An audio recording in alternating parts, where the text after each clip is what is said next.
မင်္ဂလာပါဒီကနေ့မေလ21ရက်နေ့တောက်ကြနေ့2021ခုနှစ်နေ့လယ်ပိုင်းနောက်ဆုံးရမြမသတင်းတွေကမ္ဘာသတင်းတွေကိုစူးစီးတင်ဆက်ပေးတော့မှာဖြစ်ပါတယ်ကျွန်တော်တန်းဝင်းတက်ပါခင်ဗျာမြန်မာစစ်တပ်ကနေပြီးတော့ထိုင်းနိုင်ငံနေဆက်မဲဟောင်ဆောင်ခရိုင်တွေကကြေးရွာတွေကိုလက်နက်ကြီးတွေနဲ့ပစ်ခတ်တိုက်ခိုက်ခဲ့တာကြောင့်လုံခြုံရေးတိုးမြင့်ထားရတယ်ဆိုပြီးတော့ Nation သတင်းတွေမှာဖော်ပြထားပါတယ်ဒေသတွင်းသတင်းထုတ်ပြန်ချက်တွေအရမြန်မာစစ်တပ်ခမာရ341ချင်းမြန်တရင်ကမေလ20ရက်နေ့နောက်နေ့လယ်ပိုင်းလောက်မှာ60မီလီမီတာလက်နက်ကြီး3လုံးနဲ့တတဖန်ကြေးရွာကိုပစ်ခတ်ခဲ့တယ်လို့ဆိုပါတယ်အခုလိုပစ်ခတ်တိုက်ခိုက်မှုကြောင့်ရွာသားတွေထွက်ပြေးတိမ်းရှောင်ခဲ့ရပြီးတော့ထိခိုက်ပျက်စီးမှုတွေကတော့စီစစ်နေသေးပဲလို့အဲ့ဒီသတင်းမှာဖော်ပြပါတယ်ထိုင်းနိုင်ငံဘက်ကလည်းလက်နက်ကြီးတွေနဲ့တုံ့ပြန်တိုက်ခိုက်ခဲ့ပြီးတော့မြန်မာစစ်တပ်အနေနဲ့ဒီကြေးရွာထဲမှာကရင်မျိုးသားအစည်းအရုံး KNU တပ်ဖွဲ့ဝင်တွေကိုအောင်းနေတယ်လို့တန်ရရှိတဲ့အတွက်ချင်းချောက်ပစ်ခတ်ခဲ့လို့ဆိုပါတယ်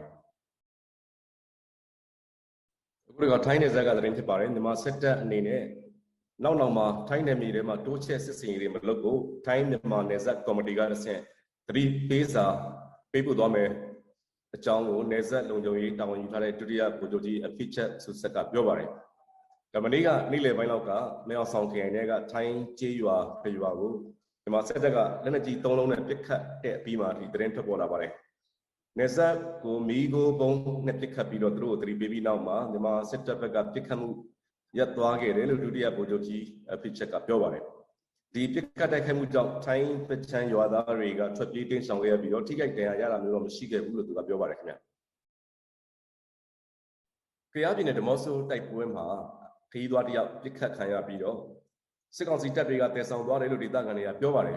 ဒမော့ဆိုမြို့မှာဒေသခံတွေနဲ့ PDF ပူးပေါင်းအဖွဲ့တွေစစ်ကောင်စီတွေကြားမှာဒီကနေ့မနက်ကစပြီးတိုက်ပွဲတွေဖြစ်နေခဲ့ပါတယ်စစ်ကောင်စီဘက်ကတော့လက်နက်ကြီးနဲ့ပစ်ခတ်တာတွေရှိတယ်လို့သိရပါတယ် PDF တွေဘက်ကလည်းထွေအုပ်ရုံးအပါအဝင်စစ်တပ်တပ်ဆွဲထားတဲ့နေရာတွေကိုဘုံခွဲခဲ့တယ်လို့ဆိုပါတယ်ဒေသခံတွေ PDF ပူးပေါင်းတပ်ဖွဲ့တွေဘက်ကတော့ထိခိုက်ကြဆုံးမရှိဘူးလို့သိရပါတယ်စစ်ကောင်စီတပ်တွေဘက်ကတော့တယောက်ကြီးထိသွားပြီးတော့ပြန်လဲတဲဆောင်သွားတာတွေ့ရတယ်လို့ဒေသခံတွေကပြောပါတယ်အကြမ်းဖက်စစ်တပ်ကဒီမနက်မှာရက်ကွက်တွေကိုတနက်ဖောက်ပြီးတော့လမ်းတွေလိုက်ရှင်းရတာကနေတိုက်ပွဲစတင်ခဲ့တယ်ဆိုပြီးတော့ PDF တပ်ဖွဲ့ဝင်လူငယ်တယောက်ကပြောပါတယ်ဒေသခံရွာခံအများစုကတော့တောတောင်တွေတောင်ယာတွေထဲမှာထွက်ပြေးတိမ်းရှောင်နေကြရတယ်လို့သိရပါတယ်ခင်ဗျာချင်းပြည်နယ်ဖလန်းမြို့နာကဒီကနေ့မနက်တိုက်ပွဲမှာစစ်ကောင်စီတပ်ဘက်ကဗိုလ်ကြီးအဆင့်တယောက်အပါအဝင်6ယောက်သေဆုံးသွားတယ်လို့ချင်းပြည်ကာကွယ်ရေးတပ်ဖွဲ့ CNDF ကပြောပါတယ် CNDF အနေနဲ့စစ်တပ်ဘက်ကအင်အား8ယောက်ဟာဒီမနက်7နာရီပတ်ဝန်းကျင်မှာဖလန်းကလေးလမ်းတနေရာမှာတိုက်ပွဲဖြစ်ခဲ့တယ်လို့သိရပါတယ်စစ်ကောင်စီတပ်ဘက်က2ယောက်ဒဏ်ရာနဲ့ထွက်ပြေးသွားပြီးတော့ CNDF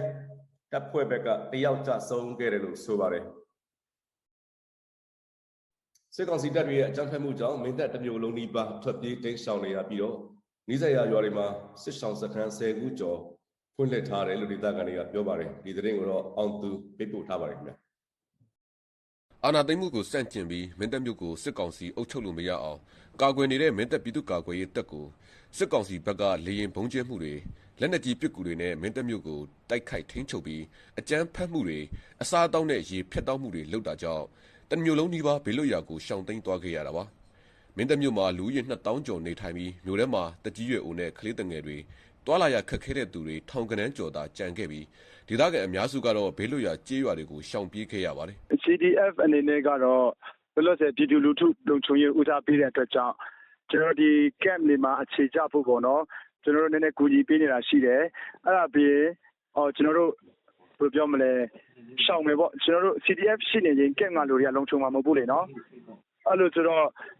camp က stable ဖြစ်ဖို့ settle down ဖြစ်ဖို့အတွက်ကျွန်တော်တို့ကူညီပေးနေတယ်ကူညီပေးပြီးရတယ်ကျွန်တော်တို့ရှောင်သွားတော့မယ်အနာသိန်းကျန်းဖတ်စစ်ကောင်စီကမင်းတပ်မြို့ထဲထွက်လာသမျှပြည်သူတွေကိုပြစ်ခတ်တပ်ဖြတ်နေပြီးအလံဖြူထောင်ပြီးမင်းတပ်မြို့ကိုစွန့်ခွာတဲ့ဒေသခံတွေကိုလည်းပြစ်ခတ်ဖမ်းဆီးမှုတွေလှုပ်ဆောင်နေတယ်လို့ထွက်ပြေးလာခဲ့တဲ့ဒေသခံတွေကပြောဆိုပါတယ်စစ်ကောင်စီရဲ့အကြမ်းဖက်မှုကြောင့်ထွက်ပြေးလာတဲ့မင်းတပ်ဒေသခံတွေဟာကုညီကယ်ဆယ်ရေးစခန်းတွေကိုရောက်ရှိလာပြီးသူတို့အတွက်အစားအသောက်နဲ့ဆေးဝါးတွေလိုအပ်ချက်ရှိနေတယ်လို့မင်းတပ်ဒေသခံတယောက်ကဆိုပါတယ်မြို့ထဲမှာကျန်နေတဲ့တူတွေကြတယ်သူတို့အိမ်ထဲမှာဆူဆောင်းထားတဲ့အရင်တော့ဆူဆောင်းထားတဲ့ဟာတွေတော့ပဲအဲ့ဒါလည်းတစ်ပတ်နှစ်ပတ်ပေါ့အလုံးစုံတော့နှစ်ပတ်လောက်ပဲကတ်မယ်ကုန်စည်စည်းစိမ်မှုတွေအားလုံးဖြတ်ထားတယ်နောက် တခါတလေတယ်လီနောတွေ MPT ရတဲ့နေရာရှိတယ်မရတဲ့နေရာရှိတယ်တော့ဖက်ချက်ထားတယ်ဖုန်းလိုင်းနဲ့ဖက်ချက်ထားတယ်ဖုန်းလိုင်းနဲ့ဖက်ချက်ထားတယ်အခုထွက်ပြေးသိမ်းရှောင်နေတဲ့မင်းတပ်ဒေသခံတွေအတွက်နိုင်ငံတကာအဖွဲ့အစည်းတွေအနေနဲ့လုံခြုံတဲ့စစ်ဘေးရှောင်စခန်းတစ်ခုအဖြစ်ပြုလုပ်ပေးစီလိုတယ်လို့ကုညီဆောင်ရွက်ပေးနေတဲ့မင်းတပ်ဒေသခံတယောက်ကပြောဆိုပါတယ်ရှင်တို့သားချင်းညီမရောရောက်တဲ့လူရောက်ပေါ့နော်ဖုန်းကြောင်းမှာရောက်တဲ့လူရောက်ဆရာကျောင်းမှာရောက်တဲ့လူကြောင့်အဲ့လိုအကုန်လုံးဖြစ်ကုန်တယ်နော်ဒီလိုလည်းကုန်တောင်းဆိုနေတာဒီ ICT ကမ်းကိုလည်းစစ်တပ်ကလုံးမဖြစ်ပါဘူးပေါ့နော်လုံးမစစ်ဆောင်ဖြစ်ပါမယ်အဲ့လိုတတ်မှပြီးစီတယ်ပြီးရတယ် UN လိုဟာမျိုးဖွဲ့စည်းရအောင်နော်တရားဝင်ဒါ ICT ကမ်းဖြစ်တယ်အဲ့ခါကျတော့ဒါပြစ်လို့မရဘူးဆိုတဲ့ဥစ္စာကိုအဲ့လိုဝန်ခံကတိလို့မျိုးကျွန်တော်တို့လုပ်ချင်ပါတယ်အဲ့လိုမျိုးမရဘူးဆိုရင်ကျွန်တော်တို့ဒီမှာလဲဟိုရင်းကချင်မှာဖြစ်သွားတယ်ခရီးမှာဖြစ်သွားတယ်ဆိုရင် ITT ကမ်းနေပါညာသူတို့ဖြစ်တာခတ်တာလေးရှိလို့အဲ့ဒါကျွန်တော်ရိုင်းဆိုရင်မင်းတပ်ပြည်သူ့ကာကွယ်ရေးတပ်နဲ့စစ်ကောင်စီတို့ကြားသဘောတူညီမှုတွေပြတ်ပြီးမေလ12ရက်နေ့ကနေ18ရက်နေ့အထိတိုက်ပွဲဖြစ်ပွားခဲ့တဲ့အခါမှာမင်းတပ်ပြည်သူ့ကာကွယ်ရေးတပ်ဖက်က12ယောက်သေဆုံးပြီးစစ်ကောင်စီဘက်က30နီးပါးသေဆုံးခဲ့ပါတယ်လက်ရှိချိန်ထိလည်းမင်းတပ်မတူပီကားလမ်းမိုင်40ဝန်းကျင်မှာထိတွေ့တိုက်ပွဲတွေဖြစ်ပွားနေစေဖြစ်ပါတယ်ကျွန်တော်အောင်သူပါခင်ဗျာရှမ်းပြည်နယ်ပြည်내ထူထောင်ရေးကောင်စီ RCSS အဖွဲ့ရဲ့63နှစ်မြောက်ရှမ်းမျိုးသားဒေါ်လာရင်းနဲ့အခမ်းအနားထုတ်ပြန်ချက်မှာလက်ရှိနိုင်ငံရေးအကြက်တဲနဲ့ပတ်သက်ပြီးတော့သက်ဆိုင်ရာအဖွဲ့အစည်းတွေတွေ့ဆုံဆွေးနွေးဖြေရှာဖို့တိုက်တွန်းထားပါတယ် RCSS အဖွဲ့ဟာအာဏာသိမ်းဖြစ်စဉ်နဲ့ပတ်သက်ပြီးတော့ပထမဆုံးစာထုတ်ကန့်ကွက်ခဲ့တဲ့ဒေါ်လာရင်းအဖွဲ့အစည်းဖြစ်တာကြောင့်လူလူကမျှော်လင့်ခဲ့ပေမဲ့အခုလိုတွေ့ဆုံဆွေးနွေးဖို့ထုတ်ပြန်တဲ့အပေါ်မှာဝေဖန်ပြောဆိုမှုတွေရှိနေပါတယ်ခင်ဗျာဟုတ်ကဲ့တွေ့ဆုံဆွေးနွေးဖို့ဆိုတာ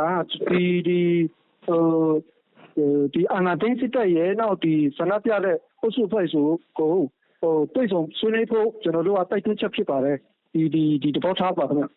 လက်နဲ့ကင်ပြီးတော့မှဖြည့်ရှင်းလို့ရှိရင်မပြီးနိုင်ခဲ့ဘူးဗျဘာဖြစ်လို့ဆိုတော့ကျွန်တော်တို့ကဒီလက်နဲ့ကင်တိုင်းသားလက်နဲ့ကင်တွေဆိုရင်လည်းလက်နဲ့ကင်ပြီးတော့မှတိုက်လာတာဖြည့်ရှင်းလာတာဆိုရင်ဒီပေါင်း60 90ကျော်ခဲ့ပြီကျွန်တော်ဖြည့်ရှင်းအဖြေမရခဲ့ဘူးနောက်ဒီအာဏာသိမ်းတာဆိုရင်လည်းကျွန်တော်တို့ကဒါဖြည့်ရှင်းလို့မရဘူးဒါတိုက်ယူရမယ်ဆိုတော့အမြင်တော့ရှိတာပေါ့ဒါပေမဲ့အဲ့ဒီဒါဒီနောက်ဆုံးဖြည့်ရှင်းမဟုတ်ဘူးဆိုတော့ကျွန်တော်ကအဲ့ဒါကိုmessage ပေးချင်တာတော့အကောင်းဆုံးနည်းကတော့တိုက်တွေ့ဆုံဆွေးနွေးပြီးတော့အဲ့ဒီသဘောထားပါခင်ဗျဟုတ်ကဲ့တွေ့ဆုံဆွေးနွေးဖို့ဆိုတာတိုက်တွန်းတယ်ဆိုတာမတိုက်တော့ဘူးလို့မယူဆစေချင်ဘူးခင်ဗျကျွန်တော်တို့ကအကောင်းဆုံးနည်းလမ်းကြတော့တွေ့ဆုံဆွေးနွေးပြီးတော့ဖြည့်ရှင်းတာအကောင်းဆုံးနည်းလမ်းပဲလက်နဲ့ကင်ပြီးဖြည့်ရှင်းတာဒီပေါင်း90ကျော်ပြီးမပြီးနိုင်ခဲ့ဘူးဒါကိုဆိုလိုတာဒါနဲ့ဆွေးနွေးလို့မရလို့ရှိရင်လက်နဲ့ကင်ပါပဲဒါရှင်းရှင်းလေးပဲကျွန်တော်တို့ဒီဥစ္စာဒီ message ရှင်းရှင်းလေးဖြစ်စေချင်တာတွေ့ဆုံဆွေးနွေးရေးကိုတိုက်တွန်းတယ်ဒါပေမဲ့အဲ့ဒီတွေ့ဆုံဆွေးနွေးရေးကိုတိုက်တွန်းတယ်ဆိုတာလက်နဲ့မကင်ဘူးဆိုတော့အဲ့ဒါကိုသဘောထားမတက်ရောက်စေချင်ဘူးဟုတ်ကဲ့တွေ့ဆုံဆွေးနွေးဖို့ဆိုတာတိုက်တွန်းတာလေးတော့တိုက်တွန်းဆိုဒါပေမဲ့တစ်ဖက်တည်းဆွေးနွေးဖို့မှမရတာနှစ်ဖက်စလုံးသူကရှော့ပေးမှဆွေးနွေးလို့ရမှာလေတစ်ဖက်တည်းနဲ့ဆွေးနွေးလို့မှမရတာဒါဒီကိစ္စကြတော့ဒါချင်းချင်းတည်းညှိရမှာပေါ့နော်အချင်းချင်းတည်းညှိလို့ဆိုတော့ရှော့ပေးတဲ့သဘောထားတော့မဟုတ်ဘူးခင်ဗျဒါတွေ့ဆုံဆွေးနွေးဖို့မရလို့ရှိရင်လည်းဒါလက်နက်ကင်ပါပဲဒါဖြစ်လာမှာဖိနှိပ်မှုရှိရင်ဒါလက်နက်ကင်ဖို့တော်လာမှုရှိလာမှာပဲဟုတ်ကဲ့တရားတော့တက်ကနိုင်မှာပဲခင်ဗျကျွန်တော်ဒီဥစ္စာယုံတာပဲကျွန်တော်အပြည့်အဝယုံကြည်တယ်တရားတဲ့ဥစ္စာမှတနေ့နေ့တော့အောင်မြင်ရမှာခင်ဗျအောင်ရမယ်ခင်ဗျကျွန်တော်ဒီဥစ္စာပဲပြောချင်တယ်ခင်ဗျထိုင်းမြန်မာနယ်စပ်မြဝတီမြို့ဘီရင်အောင်လမ်းမကြီးမှာမနေ့ည10:00 နာရီလောက်ကကားတစ်စီးကိုအာနာသိန်းတပ်ဖွဲ့လုံခြုံရေးတပ်ဖွဲ့ကနေပြစ်ခတ်တားဆီးတဲ့နေရာမှာကားပေါ်ပါတဲ့အမျိုးသမီးတယောက်ကြီးစံထိမှန်ပြီးတော့သေဆုံးသွားခဲ့တယ်လို့သိရပါတယ်အမျိုးသမီးနဲ့ရင်မောင်းသူဟာမြို့ပြည်ဘက်ကပြန်လာတဲ့အချိန်မှာမြို့မှာရဲစခန်းရှိအရောက်မှာစစ်တပ်လုံခြုံရေးအဖွဲ့ကတားဆီးရာကနေကားကိုမရက်ဖဲမောင်းပြေးလို့ပြစ်ခတ်လိုက်တာလို့သိရပါတယ်သေဆုံးတဲ့သူမတ်ဇင်မာဖြူဟာအသက်28နှစ်ရှိပြီးတော့မြဝတီမြို့အမှတ်3ရပ်ကွက်မှာသားသမီး3ယောက်နဲ့နေထိုင်ပြီးတော့သူ့ရဲ့မျိုးသားဟာတပ်မတော်မှာတာဝန်ထမ်းဆောင်နေတဲ့တက်ချက်ကြီးအဆင့်ရှိသူဖြစ်ပါတယ်။သေဆုံးသူရုပ်အလောင်းကိုတော့ဒီကနေ့မွန်လွယ်ပိုင်းမှာမြဝတီခရိုင်ပြည်သူ့စေယုံကနေဟေမန်ဦးတုတ်တန်ကိုပို့ဆောင်ကြိုမဲလို့သိရပါတယ်။စကိုင်းတိုင်းကပ်ဘလူမြို့နယ်ရဲရီကျေးရွာကိုမေလ21ရက်နေ့မနက်9:00 နာရီကျော်လောက်ကရဲစစ်သားရဲမေအင်အား80လောက်ရောက်လာပြီးတော့ရွာသား4ယောက်ကိုမတရားဖမ်းဆီးသွားတယ်လို့သိရပါတယ်။မေလ20ရက်ညကရဲသွေးရွာကဒလန်လို့ဆိုတဲ့ကိုဝင်းနောင်ရဲ့အိမ်မှာမီးလောင်သွားတာကြောင့်နောက်တစ်နေ့မနက်မှာစစ်သားတွေကိုဖုံးဆက်ခေါ်ခဲ့တယ်လို့ဒေသခံတွေကပြောပါတယ် နောက်တစ်ခါဒီမီးလောင်မှုနဲ့ပတ်သက်ပြီးတော့ရွာသား၄ယောက်ကိုတန်တရားရှိတယ်ဆိုပြီးတော့ဖမ်းဆီးခေါ်ဆောင်သွားတယ်လို့ပြောပါတယ်ရွာသားကိုကျော်တင်မိပြုံးမချောတင်မတန်ဝင်းတို့ကိုအကြမ်းဖက်ဖမ်းဆီးခံလိုက်ရပြီးတော့ရွာကနေတပိတ်ခေါင်းဆောင်ဦးကိုချုပ်နေအိမ်ကိုလည်းဖျက်ဆီးခံလိုက်ရတယ်လို့သိရပါတယ်ဖေဖော်ဝါရီလ1ရက်နေ့ကဆရာနာသိမ်းမှုကိုစန့်ကျင်ပြီးတော့လူလူအာခံဖီဆန်မှု CDM ကိုထောက်ခံတဲ့မြန်မာတန်တမန်အယောက်100လောက်ကိုမြန်မာနိုင်ငံပြန်လာကြဖို့စစ်ကောင်စီကအမိန့်ထုတ်ထားတယ်လို့အင်တာနက်ကပေါက်ကြားတဲ့သတင်းတွေသိရပါတယ်။ဒါပေမဲ့တချို့တန်တမန်တွေကအမိန့်ကိုမလိုက်နာဘဲနဲ့သူတို့တာဝန်ကျနေတဲ့နိုင်ငံမှာပဲဆက်လက်နေထိုင်ပြီးတော့မြန်မာနိုင်ငံကဒီမိုကရေစီအင်အားစုတွေကိုထောက်ခံပြောဆိုပေးကြပါတယ်။မြန်မာနိုင်ငံကိုပြန်လာဖို့အမိန့်ထုတ်ခံရတဲ့တန်တမန်တွေကတော့ဂျပန်အမေရိကန်ဗြိတိန်နဲ့စင်ကာပူအပါအဝင်နိုင်ငံပေါင်း20လောက်မှာမှုထမ်းနေကြတဲ့တန်တမန်တွေဖြစ်ပါတယ်။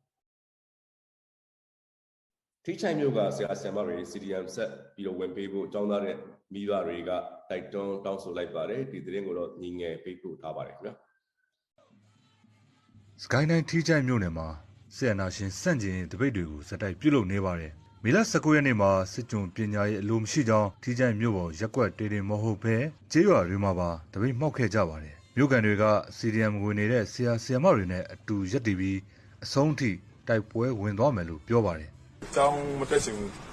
ကျောင်းကိုဒီအမေစုပြန်လွတ်မှပြန်တက်မယ်ဟိုဒီမိုကရေစီပြန်ရမှပြန်တက်မယ်စစ်ကောင်စီကမတရားဆိုရမတရားဆိုရတဲ့အောက်မှာကျောင်းတက်ရှင်သူတို့တင်နေစားရတယ်မတရားမှုတွေရှိနေတယ်အဲကြောင့်ကျောင်းတက်ရှင်ဒီကြိုင်မြို့ပေါ်ကတပိတ်တွေကိုအကြမ်းဖက်စစ်ကောင်စီကအကြမ်းဖက်ဖြိုခွဲဖမ်းဆီးခဲ့တာကြောင့်မြို့ပေါ်တပိတ်တွေကိုရန်နာထားရပြီးပြည်သူတွေကကြေးရွာတွေဘက်မှာတပိတ်ဆက်မောက်နေကြပါတယ်ဆရာဆရာမတွေအနေနဲ့လဲ CDM ကိုအဆုံးထိပါဝင်ပေးဖို့နဲ့သူတို့ရဲ့သားသမီးတွေကိုစစ်ကြုံပညာရေးသင်ကြားဖို့ကျောင်းကိုပို့မှာမဟုတ်ဘူးလို့မိဘတွေကပြောပါတယ်အာနာရှင်လက်အောက်မှာလို့ကိုမလို့လာကြိုက်ကိုမကြိုက်ဘူးအဲကြောင့်မို့အဆုံးထိကိုတွန်းလာမှာပြီးမှအမေစုလာမှအဒီတို့ကထားမှာဒီနေ့ဒီရက်ဒီခရိုင်ဒီမှာတော့ကျွန်တော်တတ်နိုင်တာတော့အကြောက်တရားကိုယ်တိုင်ကလည်းမရှိဘူးမိဘတွေကိုယ်တိုင်ကအောင်းညီကြီးလို့ပဲမက်လ22ရက်နေ့ကတော့ဆီယနာရှင်စန့်ကျင်တပိတ်မှောက်တဲ့ CDM ဆရာဆရာမတပိတ်စစ်ကြောင်းကိုစစ်ကောင်စီကအကြမ်းဖက်ဖြိုခွဲခဲ့ပါသေးတယ်။ထိချိုင်မြို့မှာ CDM ဝင်ထားတဲ့ပညာရေးဝန်ထမ်း600ကျော်ရှိပြီးစစ်ကောင်စီကအလုပ်ပြန်ဝင်ဖို့ဖိအားပေးနေပေမဲ့လည်းအဆုံးထိ CDM ဆက်ဝင်သွားမယ်လို့ပညာရေးဝန်ထမ်းတွေကပြောဆိုထားပါတယ်။ကျွန်တော်ညီငယ်ပါခင်ဗျာ။ Okay ခုတခါပသိမ်မျိုးကတရင်ဖြစ်ပါတယ်ပသိမ်မျိုးမှာဒီစစ်ကောင်စီဖွဲ့ကစောင့်ကြည့်တဲ့ CCTV တွေကိုမျိုးအဓိကနေရာတွေမှာတက်ဆင်ထားတယ်ဆိုပြီးတော့ဒေသခံတွေစီကသိရပါတယ်ပသိမ်မျိုးမှာဒီဆရာနာရှင်စန့်ကျင်ဆန္ဒပြပွဲတွေလုပ်တဲ့နေရာအများစုမှာတက်ဆင်ထားတယ်လို့ပြောပါတယ်အရင်ကတော့ပသိမ်မျိုးမှာမီးပွိုင်းတွေတိုင်းအစိုးရနဲ့တိုင်းရဲတပ်ဖွဲ့နေရာတွေမှာပဲတက်ဆင်ရာကနေပြီးတော့အခုမျိုးအဓိကနေရာတွေမှာတိုးချက်တက်ဆင်လိုက်တာပါပသိမ်မျိုးမှာမေလ20ရက်ကစပြီးတော့လမ်းသွားလမ်းလာတွေရဲ့တယ်လီဖုန်းတွေယူစစ်တာတွေလက်ပြုလုပ်နေတယ်ဆိုပြီးတော့ပသိမ်မျိုးခံတွေကပြောဆိုကြပါတယ်ခင်ဗျာဝေကြီးကဏ္ဍမှာလက်တလောဖြစ်ပွားနေတဲ့အခက်အခဲတွေပေါ်ခွင့်ကောင်းယူပြီးတော့သုံးစွဲသူတွေပေါ်မှာဝန်ဆောင်ကမမှန်မကန်ကောက်ခံတာတွေရှိတဲ့အတွက်ဝန်ဆောင်ကနှုံးကိုတတ်မှတ်နှုံးတဲ့ပုံမကောက်ဖို့ Wave Money ကသတိပေးချက်ထုတ်ပြန်လိုက်ပါတယ်လက်ရှိအခြေအနေအရကိုယ်စားလှယ်တွေမှာအခက်အခဲရှိနေတာသိရပေမဲ့ဝန်ဆောင်မှုအတွက်ချသိမ်းငွေပိုကောက်ခံတာမျိုးခွင့်ပြုထားခြင်းမရှိဘူးလို့ Wave Money ကဆိုပါတယ်အခါကျင်းငွေပိုပေးရတဲ့ဖြစ်စဉ်တွေကိုစစ်ဆေးရေးယူသွားမယ်လို့ Wave Money ကမေလ21ရက်နေ့စွဲနဲ့ထုတ်ပြန်ပါတယ်။ Wave Money Facebook စာမျက်နှာမှာပေါ်ပြထားတဲ့အဲ့ဒီ3 page အောက်မှာကိုယ်စားလှယ်တွေက e-money ငွေကိုငွေသားနဲ့လဲလှယ်ထုတ်ပေးဖို့တောင်းဆိုမှုတွေရှိပြီးတော့ Wave Money ကိုယ်စားလှယ်အများစုဟာငွေစက်ကူပြတ်လတ်မှုခက်ခဲနဲ့ကြုံတွေ့နေရတယ်လို့မှတ်ချက်ရေးထားကြတာတွေ့ရပါတယ်။လက်ရှိမှာသုံးစွဲသူတွေအနေနဲ့ Wave Money ငွေထုတ်ဝန်ဆောင်မှုရဖို့ခက်ခဲနေပြီးတော့ဝန်ဆောင်မှုရယူတဲ့နေရာမှာလည်း10%ကနေ20%ထိပေးရတာတွေရှိနေတယ်လို့သိရပါတယ်ခင်ဗျာ။တနင်္သာရီတိုင်းတဝဲခရိုင်ရေပြူမြို့နယ်ကံပေါက်ဒေသမှာတော့ဆရာနာရှင်စန့်ကျင်ရေး3ရက်မြောက်အနေနဲ့တပိတ်စစ်ကြောင်းဒီနေ့မနေ့ပိုင်းမှာချီတက်ဆန္ဒပြခဲ့ကြပါတယ်ဆန္ဒပြသူအင်အား80လောက်ကဖမ်းဆီးထိန်းသိမ်းခံထားရတဲ့နိုင်ငံတော်သမ္မတနဲ့နိုင်ငံတော်တိုင်ပင်ခံပုဂ္ဂိုလ်ဒေါ်ဆန်းစုကြည်အပါအဝင်နိုင်ငံရေးတက်ကြွလှုပ်ရှားသူတွေကိုအများဆုံးပြန်လွှတ်ပေးဖို့တောင်းဆိုခဲ့ကြပါတယ်ဒါ့အပြင်မျိုးသားညီညွတ်ရေးအစိုးရ NUG ကိုလည်းထောက်ခံကြောင်းစစ်ကြုံပညာရေးအလုံးမရှိကြောင်းတွေကြွေးကြော်ဆန္ဒပြခဲ့ကြပါတယ်ခင်ဗျာ အခုတစ်ခါမော်ပြည်နယ်ကသတင်းဖြစ်ပါတယ်ပေါင်မြို့နယ်မှာလူငယ်တွေစုပေါင်းပြီးတော့မေလ22ရက်နေ့ကနေ့လယ်ပိုင်းမှာအာဏာသိမ်းအကြမ်းဖက်စစ်ကောင်စီကိုစိုက်ကယ်သပိတ်လုပ်ပြီးတော့ဆန္ဒပေါ်ထုတ်ခဲ့ပါတယ်ဒီကနေ့ဆန္ဒထုတ်ပေါ်တဲ့လူငယ်တွေကဆရာနာရှင်ဒေါ်လာကြီးတို့သွေးအေးသွားမှာမဟုတ်ဘူးလို့အေးတော်အောင်မြင်တဲ့ဒီတိုက်ပွဲဝင်သွားမယ်လို့ဆိုပါတယ်ပေါင်မြို့နယ်ကလူငယ်တွေကအာဏာသိမ်းစစ်ကောင်စီကိုလက်မခံနိုင်ကြောင်းတပိတ်မျိုးစုံပြုလုပ်ပြီးတော့နေ့စဉ်ရက်ဆက်ဆန္ဒထုတ်ပေါ်နေခဲ့ကြပါတယ်ခင်ဗျအိန္ဒိယနိုင်ငံမှာပဲလူအချက်မြင့်တက်နေတာကြောင့်မူလချမှတ်ထားတဲ့ပြပပဲတင်သွင်းမှုအပေါ်မှာပမာဏကန့်သက်တာတွေကိုအိန္ဒိယအစိုးရကဖြေလျှော့ပေးပြီးတော့ပဲတင်သွင်းမှုမူဝါဒပြောင်းလဲကြောင်းပြည်တွင်းဈေးကွက်မှာအိန္ဒိယကဝယ်လိုအားများတဲ့ပဲဒီစိမ်းပဲစင်းကုန်ဈေးတွေမြင့်တက်နေပါတယ်။ဒါပြင်မြန်မာကျပ်ငွေဈေးကျပြီးတော့ဒေါ်လာဈေးမြင့်တက်နေတာကြောင့်လည်းပါတယ်လို့ပဲကုန်သည်တွေကပြောပါတယ်။မေလ17ရက်ကမတ်ပဲတဒန်ဟာကျပ်9သိန်း12,500ရှိရနေပြီးတော့မေလ19ရက်နေ့မှာတော့10သိန်းကျော်အထိမြင့်တက်ခဲ့ပြီးပဲစင်းကုန်ဈေးနှုန်းဟာလည်းမေ17ရက်ကတဒန်ကို9သိန်း1,500ရှိရကနေပြီးတော့မေ19မှာ10သိန်းထိတက်လာပါတယ်အခုကမတ်ပဲကိုမြန်မာနိုင်ငံရဲ့အဓိကဝယ်လက်အိန္ဒိယအပြင်ကိုပါကစ္စတန်နိုင်ငံကလည်းဝယ်ယူမှုရှိနေတယ်လို့သိရပါတယ်ခင်ဗျာခုကထိုင်းမြန်မာနယ်စပ်ကသတင်းဖြစ်ပါတယ်ထိုင်းမြန်မာနယ်စပ်မြဝတီမဲဆောက်ထိုင်းမြန်မာချစ်ကြည်အမှတ်2တရားမှာထိုင်းနိုင်ငံဘက်ကနေပြီးတော့မြန်မာနိုင်ငံဘက်ကိုတင်သွင်းလာတဲ့ဒေတာထွက်ကုန်နဲ့အထူးတွေကုန်စည်တွေအပေါ်မှာအခွန်300%ကောက်ခံနေတဲ့ဆိုတဲ့သတင်းမှာမှန်ကန်ဘူးလို့မြဝတီအခြေစိုက်ကုန်တွေစီကသိရပါတယ်တင်သွင်းလာတဲ့ပစ္စည်းပေါ်မူတည်ပြီးတော့ပုံမှန်အတိုင်းဆောင်ရတဲ့အခွန်အခတွေပဲရှိပါတယ်လို့မြဝတီအခြေစိုက်ကုန်တွေတယောက်ကပြောပါတယ်အဲ့ဒါလို့300%အခွန်ကောက်မယ်လို့တရားဝင်စာထွက်ပြီးကောက်ခံတာမရှိပေမဲ့ထိုင်းမြန်မာချစ်ကြည်အမှတ်2တရားကိုဖျက်ဆီးတဲ့ကုန်ကားတချို့ကိုတော့ကောက်ခံနေကြငွေကြေးတဲ့ပို့ပြီးတော့ကောက်ခံနေတာတွေရှိတယ်ဆိုပြီးကုန်တယ်တွေစီကသိရပါတယ်ခင်ဗျာပြည်သူလူထုစီကနေလျှက်စစ်တာအားကတွေတတ်မှတ်နှုံတာနဲ့တတ်မှတ်ချိန်လိုက်ကောက်ခံရရှိရေးကိုဆောင်ရွက်ကြဖို့စစ်ကောင်စီခေါင်းဆောင်ဗိုလ်ချုပ်မှုကြီးမင်းအောင်လှိုင်ကညွှန်ကြားလိုက်ပါတယ်နေပြည်တော်မှာမေလ20ရက်ကကျင်းပတဲ့နိုင်ငံတော်အုပ်ချုပ်စီမံရေးစီမံခန့်ခွဲကော်မတီစည်းဝေးမှာစစ်ကောင်စီအဖွဲ့ဝင်တွေကိုပြောကြားခဲ့တာပါပြည်တွင်းစီးပွားရေးလုပ်ငန်းတွေကိုအားပေးကြရမှာဖြစ်တဲ့အကြောင်းနဲ့စီမံခန့်ခွဲမှုညံ့ဖျင်းရင်တိုင်းပြည်ဆင်းရဲသွားမှာဖြစ်တဲ့အကြောင်းအစင်းနိုင်ငံတွေဆင်းကလွတ်မြောက်နိုင်ဖို့အစိုးရဆက်ကြိုးပမ်းဆောင်ရွက်ခဲ့တဲ့အကြောင်းတိုင်းပြည်တွေရတင်ရထိုက်တဲ့အခွန်အခတွေရရှိအောင်ဆောင်ရွက်ရမှာနိုင်ငံတော်နဲ့ပြည်သူနှုတ်နှစ်ဖက်အကျိုးရှိအောင်လှုပ်ဆောင်ဖို့လိုကြောင်းပြောခဲ့တယ်ဆိုပြီးတော့စစ်ကောင်စီပြန်ကြားရေးကသတင်းထုတ်ပါတယ်NLD အစိုးရလက်ထက်ကကိုဗစ်ကပ်ဘေးကြောင့်စီးပွားရေးခက်ခဲနဲ့ကြုံတွေ့ခဲ့တဲ့ပြည်သူတွေကိုမီတာခတွေရှော့ပေးခဲ့ပါတယ်အခုတခါအာဏာသိမ်းစစ်အုပ်စုကိုစန့်ကျင်တဲ့အနေနဲ့မီတာခတွေအပါအဝင်အခွန်တွေပေးဆောင်ဖို့ပြည်သူလူထုတောင်းဆိုလှုပ်ရှားမှုတွေပြုလုပ်နေကြတာဖြစ်ပါတယ်ခင်ဗျာကျွမ်းကျင်တဲ့ပညာရှင်တွေအသိပညာရှင်တွေအယောက်100လောက်ပါဝင်တဲ့နိုင်ငံခြားပညာတော်သင်အဖွဲ့တစ်ဖွဲ့ကနေပြီးတော့မြန်မာနိုင်ငံရေးအတွက်အမျိုးသားညီညွတ်ရေးအစိုးရ NUG ကိုအသိမှတ်ပြုပေးဖို့ကမ္ဘာနိုင်ငံခေါင်းဆောင်တွေစီကိုတိုက်တွန်းတဲ့အိတ်ဖွင့်ပေးစာကိုထုတ်ပြန်တောင်းဆိုတာတွေ့ရပါတယ်အဲဒီစာထဲမှာတော့ NUG အစိုးရကိုအသိမှတ်ပြုခြင်းဟာမြန်မာနိုင်ငံတွင်းကနှစ်ပေါင်း80လောက်ကြာနေတဲ့ပြည်တွင်းစစ်ကိုအဆုံးသတ်ပြီးနိုင်ငံတပိုင်းမှာဘယ်တော့မှမရှိခဲ့ဘူးတဲ့ကျေပြန့်တဲ့ပေါင်းစည်းမှုတွေနဲ့အတူစစ်မှန်တဲ့ Federal Democracy ကိုဆောင်ကျဉ်တဲ့တမိုင်းဝင်ခွင့်ရေးတရက်ကိုပေါ်ဆောင်ခြင်းဖြစ်တယ်လို့ဖော်ပြထားပါတယ်အဲဒီစာကို Australia, Canada, United Kingdom, United States နဲ့ဥရောပတို့အပါအဝင်ကမ္ဘာနှံ့ကပညာရှင်တွေပါဝင်လက်မှတ်ရေးထိုးခဲ့ပါတယ်မြန်မာနိုင်ငံရဲ့လက်ရှိအခြေအနေနဲ့မြန်မာဒီမိုကရေစီကိုဘယ်လိုအကောင်းဆုံးပံ့ပိုးနိုင်မယ်ဆိုတာကိုသတင်းအချက်လက်ပေးဖို့ကမ္ဘာတော်မှာရှိတဲ့အစိုးရနဲ့တန်တမာအကြီးအကဲတွေစီကိုဒီစာကိုပေးပို့သွားမယ်လို့သိရပါတယ်ခင်ဗျာစစ်ကောင်စီလက်ထက်မှာမြို့ရွာအနှံ့လောင်ကစားဝိုင်းတွေနေရောညပါပေါ်တင်လှုပ်လာတာကြောင့်ဒုစရိုက်မှုတွေဖြစ်လာနိုင်တဲ့အပေါ်မှာပြည်သူလူထုတွေစိုးရိမ်တော့ကဖြစ်နေကြပါတယ်ထပ်အောင်သတင်းပေးပို့ထားပါတယ်ခင်ဗျာအာနာသိန်းစစ်ကောင်စီလက်အောက်ခံအုပ်ချုပ်ရေးတာဝန်ရှိသူတွေကလောင်ကစားဝိုင်းတွေကိုလွတ်လွတ်လပ်လပ်လှုပ်ဆောင်ခွင့်ပေးလာနေတာကြောင့်မြို့ရွာနဲ့ဂျင်ဝိုင်းဖဲဝိုင်းကြက်ဝိုင်းတွေပါဝင်လောင်ကစားနည်းမျိုးစုံတွေ့မြင်လာရပါတယ်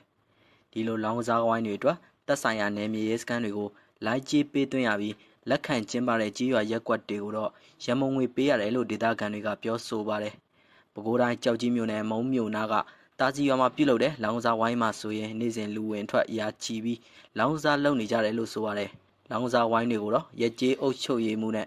ပြည်ခံမျိုးမာကန်တွေကတာဝန်ယူကျင်းပကြတာဖြစ်ပြီးအရက်ဝတ်လုံခြုံရေးတွေကလည်းစောင့်ရှောက်ပေးတယ်လို့ဒေသခံတို့ကပြောပါတယ်ရဲတွေဘာတွေကလာရောက်တားပြတာရှိတာဆိုရဲတွေကလာမတောင်းဘူးလေလာမတောင်းဆိုတော့သူတို့ကိုယ်တိုင်ဟိုဒီမှာ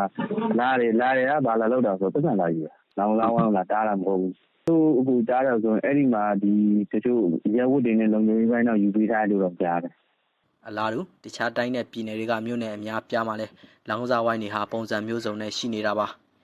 ညမထွက်ရအမိန့်တွေရှိနေပေမဲ့လည်းညနေတကောင်အထိဆိုင်ကယ်နဲ့တွာလာနေကြတာကြောင့်ခိုးဆိုးလူနိုင်အန်ဒီရတွေကိုပြည်သူတွေကစိုးရိမ်နေကြပါတယ်ဒီကစားဝိုင်းကြီးမှာဒီလိုမျိုးလုပ်ပြီးဆိုရင်အတီးရှင်အလုပ်ကန်ကြီးခြားပါနေတာကြီးသိတဲ့အတိုင်းပဲ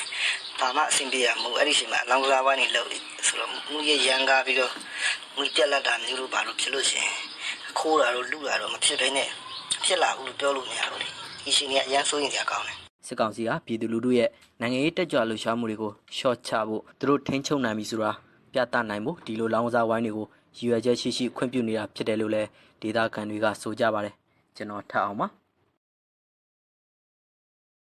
ခုတကနိုင်ငံကသတင်းနှချုပ်ဖြစ်ပါတယ်အစ္စရေးနဲ့ဂါဇာကမ်းမြောင်ဒေသကိုအုပ်ချုပ်နေတဲ့ဟာမတ်စ်တွေကြားမှာ17ရက်ကြာဖြစ်ပွားတဲ့တိုက်ပွဲတွေမေလ21ရက်နေ့တောက်ကြနေ့မှာတော့အပြစ်ခတ်ရက်စဲမှုစတင်ပါပြီတူရကီရဲ့ဂျောင်းဝင်စစ်ဆေးမှုကိုကြာသပတေးနေ့ည7:00နာရီမှာလက်ခံလိုက်ပြီးတော့အပြစ်ခတ်ရက်စဲဖို့သဘောတူလိုက်တဲ့သတင်းကြားပြီးတဲ့နောက်မှာဂျေရုဆလင်ဂါဇာနဲ့နောက်ဘက်ကမ်းကပါလက်စတိုင်းတွေအလံတွေဝှေ့ရမ်းပြီးတော့ပျော်ရွှင်နေကြပါတယ်အစ္စရေးလုံခြုံရေးဝန်ကြီးအဖွဲ့ဟာဂါဇာကမ်းမြောင်ကဟာမတ်စ်အဖွဲ့နဲ့အပြစ်ခတ်ရက်စဲဖို့ဂျောင်းဝင်ဆွေးနွေးညှိနှိုင်းပြီးတဲ့တူရကီပြန်ပြည်ရေးအဖွဲ့နဲ့ထဏာရီဝဲကြာဆွေးနွေးပြီးတဲ့နောက်မှာတစ်ဖက်စလုံးကနေပြီးတော့အပြစ်ခတ်ရက်စဲကြောင်းသဘောတူဆုံးဖြတ်ချက်ကိုအစ္စရေးဝန်ကြီးချုပ်ဘင်ဂျမင်နေတန်ယာဟုရုံးခန်းကနေကြေညာခဲ့ပါတယ်တစ်ဖက်ကဒီအပြစ်ရဲ့သဘောတူချက်ကိုချိုးဖောက်ရင်အခြားတစ်ဖက်ကရဲဆိုပြီးတစ်ဖက်လုံးပြောဆိုကြပါတယ်ခင်ဗျာအစ္စရေးနဲ့ဟာမတ်စ်ကြားကနှစ်ပေါင်းများစွာအတွင်းမှာအခုအဆိုးရွားဆုံးတိုက်ပွဲတွေဖြစ်နေတဲ့အခြေအနေကိုအီဂျစ်ကနေဂျာဝင်စစ်ဆက်ဆွေးနွေးမှုတွေလှုပ်ဆောင်ခဲ့တာလည်းရှိပါတယ်အပြစ်ခတ်ရက်စဲရေးကိုမေလ21ရက်မှာစတင်ခဲ့ပြီးတော့ကမ္ဘာခေါင်းဆောင်တွေကလည်းဆိုရှယ်မီဒီယာမှာကြိုးစိုးတုံ့ပြန်ခဲ့ကြပါတယ်အီဂျစ်သမ္မတအဗ်ဒယ်ဖတာစီစီကသူ့ရဲ့ Twitter မှာသမ္မတဂျိုးဘိုင်ဒန်နဲ့ပုံပြောဆိုမှုအကြောင်းအစ္စရေးနဲ့ဂါဇာကမ်းမြောင်ဒေသမှာဖြစ်နေတဲ့ပြည်ပခါတွေကိုတည်ငြိမ်အေးချမ်းစေဖို့ဖော်မြူလာတစ်ခုရရှိဖို့အမြင်ဖလှယ်ရတာဂျင်းနဲ့ဆရာတော်ပဲလို့ရေးသားထားပါတယ်အမေရိကန်နိုင်ငံသားဝန်ကြီးအန်တိုနီဘလင်ကန်ကတော့အစ္စရေးနိုင်ငံသားဝန်ကြီးဂါဘီအက်ရှ်ကနာဇီနဲ့စကားပြောခဲ့ပြီးတော့အီဂျစ်ကဂျောင်းဝင်ဆောင်ရွက်ပေးတဲ့အခက်ရစဲရေးအဖွဲ့တွေကိုသဘောတူကြောင်းတည်ပြုချက်ကိုကြိုဆိုတယ်လို့ပြောပါတယ်ဗြိတိရှ်နိုင်ငံသားဝန်ကြီးကတော့အစ္စရေးနဲ့ဂါဇာအခက်ရစဲရေးကိုရေရှည်ခံအောင်လက်မခံနိုင်စရာရှိတဲ့အကြမ်းဖက်မှုတွေနဲ့ပြည်သူတွေရဲ့အသက်ဆုံးရှုံးမှုကိုအဆုံးသတ်ဖို့နှစ်ဖက်စလုံးလှုပ်ဆောင်ရမယ်လို့ Twitter မှာရေးသားထားပါတယ် UK ဟာငြိမ်းချမ်းစေဖို့ကြိုးပမ်းချက်ကိုလည်းဆက်လက်ထောက်ခံနေတယ်လို့ကုလသမဂ္ဂအန်တိုနီယိုဂူတာရက်စ်ကကြိုးဆိုပြီးတော့အစ္စရေးနဲ့ပါလက်စတိုင်းခေါင်းဆောင်တွေဟာတည်ငြိမ်အေးချမ်းမှုကိုပြန်လည်ထူထောင်ပြီးပြည်ပခါဖြစ်ရတဲ့အကြောင်းရင်းတွေကိုဖြေရှင်းဖို့အလေးနဲ့တွေ့ဆုံဆွေးနွေးဖို့တာဝန်ရှိတယ်ဆိုပြီးတော့ Twitter မှာရေးထားပါတယ်အခုရှုစားခဲ့ကြတာတော့မေလ21ရက်နေ့တောက်ကြနေ့2021ခုနှစ်နေ့လယ်ပိုင်းနောက်ဆုံးရမြန်မာသတင်းနဲ့ကမ္ဘာသတင်းတွေကိုစူးစီးတင်ဆက်ပေးကြတာဖြစ်ပါတယ်ဒီမိုကရက်တစ်ဂျမားအတန်ကိုဆောင်ရွက်အားပေးတဲ့အထူးပဲကျေးဇူးတင်ပါတယ်ကျွန်တော်တန်ဝင်းထပ်ပါခင်ဗျာ